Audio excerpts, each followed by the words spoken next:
The Icons of Real Estate podcast. Are you ready to learn the proven money-making secrets from top-producing icon agents? Ready to skyrocket your business? This podcast is for you. Tune in every week and find out how to implement proven strategies to 10 times your business, from $3 million to $30 million in just 12 months. Brought to you by the Masters at Real Estate Marketing, Arter SEO.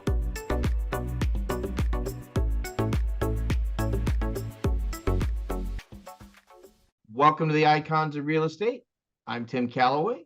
We have a very special guest for you today from Santa Barbara, California, Daniel Zia from the Zia Group, sponsored by eXp Realty. Daniel actually runs a boutique real estate and sales investment firm, one of the fastest real estate investment firms in the nation. He's the primary realtor and broker and associate for the team. He actually won the Best of Readers poll in Santa Barbara in 2009, 2011, 2012, 2014, 2017. Also was included in Realtor Magazine's 30 Under 30. Daniel, how are you, my man? It's good to see you, Tim. Thanks for letting me be on the show. Yeah, no worries. Do you have a bunch of medals for those that you hang around your neck and walk around the office? Well, it's ironic. We were with Keller Williams we were with Prudential for about 8 years, Keller Williams for about 8 years, and we went over to eXp maybe a year and a half ago. And literally, one of the gals that works for my team brought out all of these medals and all these plaques that were stored away and said, "Daniel, what do you want to do with these?" I'm like, "Well, we've never really put them up, and we're not going to start now." So I think we have one award in our office. We just got one from eXp for being the number one volume team for 10 to 14 agents in the whole company. And so we're kind of honoring our team that all contributed to that. We have that up in our office right now, but we generally tend to not be an award-focused company. Yeah, I totally get it. I totally get it. So, Daniel, why don't you tell me about, how you got started, from the beginning, how does Daniel, you told us about being, with other houses, and then now with eXp. How did that all start?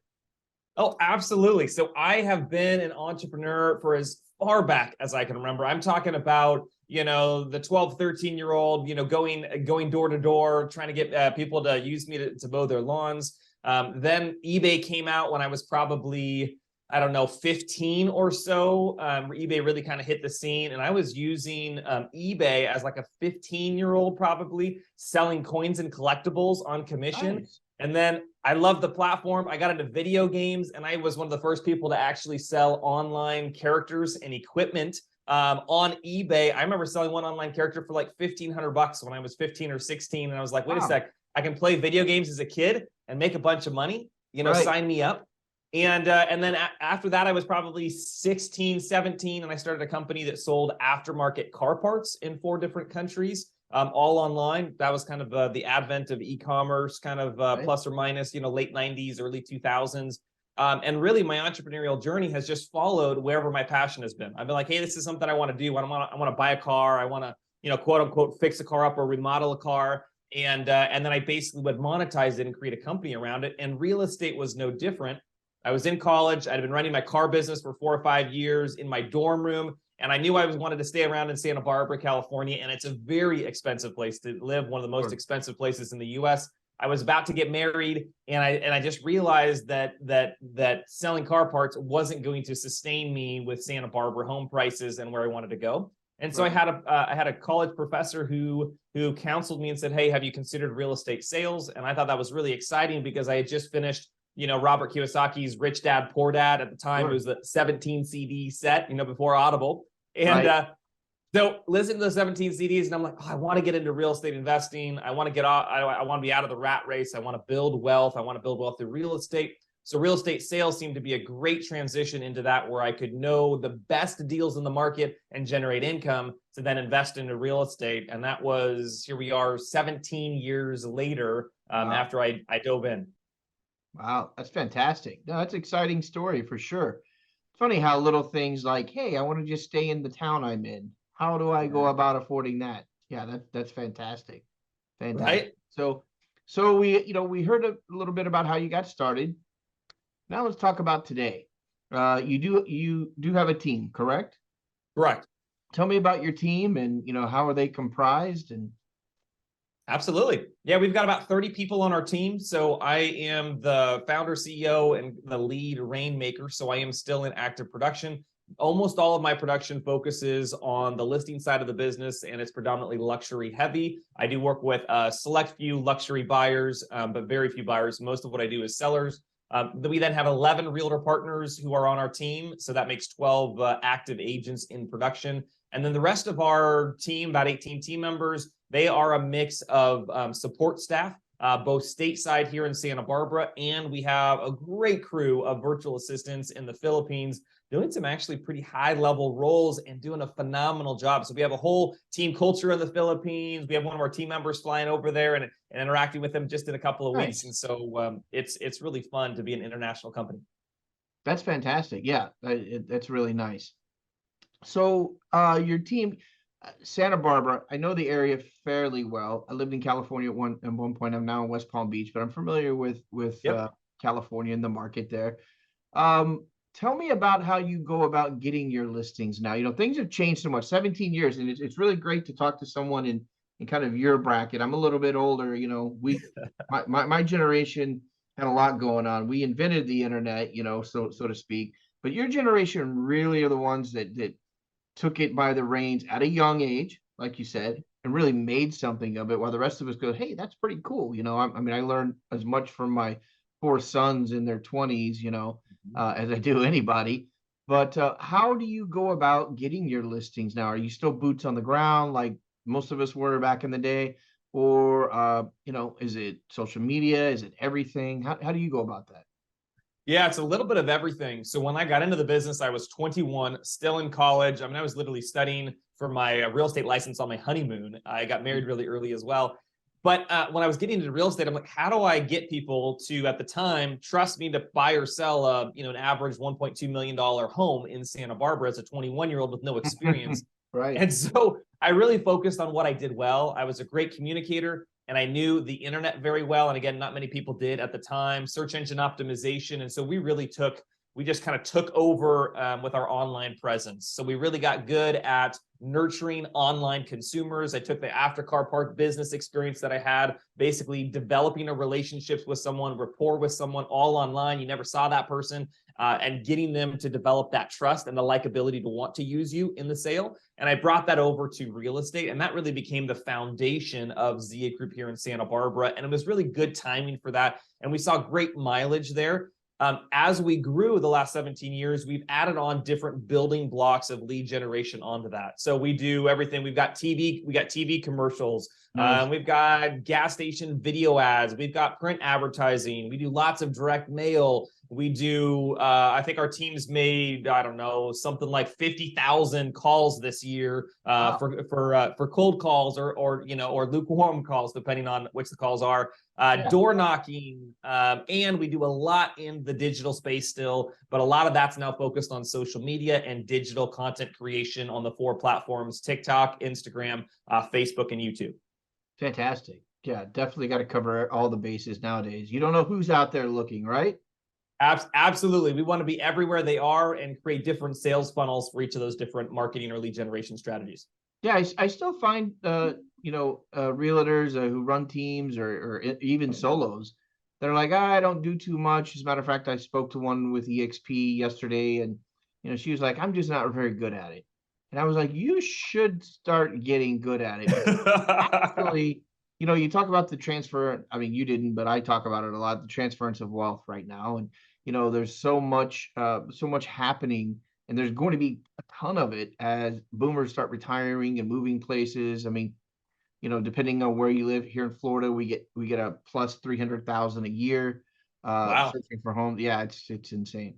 But that demographic is the fastest growing demographic on social media, and it blows people's minds when I tell people from the ages to say my age 52 down, hey, look, my parents are spending a ton of time on social media. Thank God they're still around, because they're making a move from the home they've been in for 40 years, 35 years, and they're looking to move somewhere else. And they're like, hey, I think this Facebook or this Instagram might have some answers for me. So, but so people should know that, and it sounds simple to you and I, But I'll tell you right now, out of 100,000, I'll find 5,000 that don't use it at all. And it's amazing. It's Yep. especially with everything that EXP offers. There's no reason you should be missing that boat. So I'm just saying it to people listening. Daniel already knows it. He's sitting there going, okay, Tim. But yeah, definitely should be using it. So let me ask you this. If I came out to Santa Barbara next week, because I do love Santa Barbara for a lot of reasons, besides just the aesthetics, it's a great place to be. It is. But let me ask you, if I came out, we had lunch one day, and we're sitting there on the coast, and I just whip out a magic wand and I say, hey, Dan, any problem, any issue, anything that's nagging you, I can fix it today. What might that be? I mean, is there anything in the cogs right now that you're like, if I could just get more time, more people, more energy, or whatever, what might that be? uh, Maybe not you personally, energy wise. I'm just talking about. No, I love that. For me, me personally, I'm always looking, how do I free up more time? Right. I talk about it. I am so blessed. I deal with first world problems for sure. I literally drown in opportunity every day. Wow. Right. I have so many people that I could meet with, so many people I could recruit that want to join our company. So many clients, so much opportunity. I mean, it's just literally so many properties I can invest in, financial resources. I literally am drowning in opportunity. So my biggest challenge and focus area really every week is, what's the 90% that I say no to, so I can say yes to a more meaningful way to the 10% that's most significant for me, the tribe of people I'm leading, my company, my family, my marriage. Those are the hard things. So Tim, if you had a magic wand to solve problems, it would be, a prioritization system where everything just had a number, and I knew exactly what the next thing was. And I have to kind of do that manually every day with me and my assistant, my team members. Oh, well, good thing I got a wand right here. It's just my red pen. Hit me with it. I got a whiteboard. I got a whiteboard on the wall. There's it's a great problem to have. It's a great problem to have it. Yeah, it's a classy problem, a first world problem, like you said. Yeah, you're drowning in opportunity every day, and it's just like, how do I knock it all out and be efficient about it, and still have time for family, friends, that beautiful beach out there, all those wonderful things about living in Santa Barbara. The reason you wanted to stay, right? So, let's put our prognostication hats on for a minute and start predicting the future. So what is the next 1, maybe 3 or 5 years? What's the end game look like, and what's the 1, 3, and 5 year blueprint for Daniel and his team? Oh, that's a great question. So there are a lot of agents that, for one reason or another, are looking to get fully out of production, or get out of real estate, systematize it in such a way where it's just a passive income generation machine. And I'm all for passive income. I'm not begrudging them. I know that EXP is a phenomenal model to create ancillary revenue streams that, frankly, for a lot of agents, are superseding their real estate income. But even though I see that opportunity, that's not actually my personal focus. Of course, I always want to attract agents, but for me, we're always going to be a production first team. We just want to get better and better in selling real estate here in the Santa Barbara and Ventura County area, and that is our focus. I have no horizon, no defined horizon for me to get out of the business or transition. We just want to do it better and better. And for us, with every additional person that we help, we're making an impact on their lives, and that's actually what drives us as a company. Tim, is our tagline is real estate, real impact. Is really, for us, it's about having an impact on our community, building community, fostering community. We take 25% of our net profits and we give it away to great organizations that support vulnerable women and children. Nice. And that's what drives us. So I'm looking at, how do we do that better? How do we do that in a more healthy way? How do we attract people, the most talented people, both on the staff side and agents, into our world? How do we create our new office building as a community resource where nonprofits can come in and host their, monthly board meetings, and when the community can come in and have a glass of wine or a beer in the evening or on the weekends, where just people want to come and just be in community with us, and that we can have an impact on their lives, even outside of real estate. Real estate's just a facet of what we do. So for us, It's just continuing to hone that in and developing that the next 1, 3, and 5 years. Nice. Yeah, I definitely believe the day that we wake up and realize that a for others mentality versus chasing the dollar really gets you to where you want to go mindfully, spiritually, whatever you want to call it, Yep. just as a person, that's a real game changer. And the dollars will always come, I mean, they'll come as long as you're moving and moving forward. How would Absolutely. Yeah, the dollar will come as an ancillary Right. byproduct of your heart's desire to add value and to love on people. They'll want to be in your world. And if you have any kind of business, that'll be a monetization tool, but that's not the focus. Where's the heart? Where's the heart focused on? Yeah, perfect. Daniel, how would someone get in touch with you? Oh, lots of different ways. You can go to our website, ziagroup.com. Lots of different ways to connect on there. Or you can see me at TikTok, which is Daniel.Zia, or Instagram, Daniel Zia, or Facebook, though I am at that 5,000-ish friend cap. So that's one of the hard things that I don't like about Facebook, where we don't have that restriction on TikTok and Instagram. You just got to start firing people.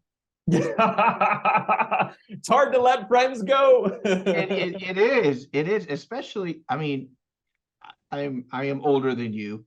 I was there the day Facebook started, and it's like, wow, have I even spoken to you in 10 years? And it's just like my phone. I call my phone the modern day Rolodex, right? And I'm like, wow, I don't ever, my wife really gets on me because I don't ever erase someone, because you just never know. And I don't like erasing people, right? It's like you're erasing them from your life. So I think it's actually one of our, I mean, Tim, if we can just camp there for a moment, I actually think that's one of the hardest problems that I think for our society these days. And it's not really talked about, right? There's this concept of, let's say you own a real estate company, and every year you're adding to your database, you're adding clients, you're adding friends, you're just adding, right? Social media, your platform, all platforms, you're adding. Well, we're not wired. It is impossible for us with limited time resources and limited social energy, especially I'm an introvert, right? How do you maintain true and authentic relationships with people where every year our lifestyle and our technology just adds more and more relationships? It's a tough philosophical problem of how do you do that, and how do you prioritize what relationships to stay intimate and deep with, and how do you communicate in a way that doesn't burn bridges or hurt feelings when those relationships aren't as high of a priority as some new relationships in your life. It's a tough pickle.